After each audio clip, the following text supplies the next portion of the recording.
তোমার খালি পায়ে লাগে কেন বলো তো? পাথরে লাগছে, পাথর এখন সাফ করে নাই, খেলতে দিছে।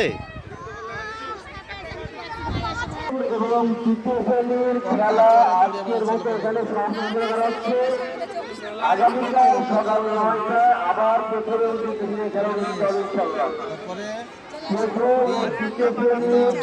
সকল খেলা আজকের মতো ধন্যবাদ।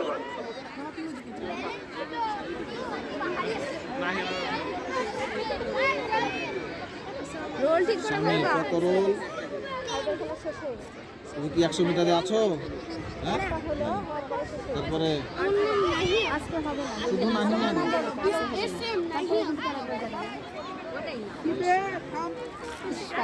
শুধু লাগেই গো।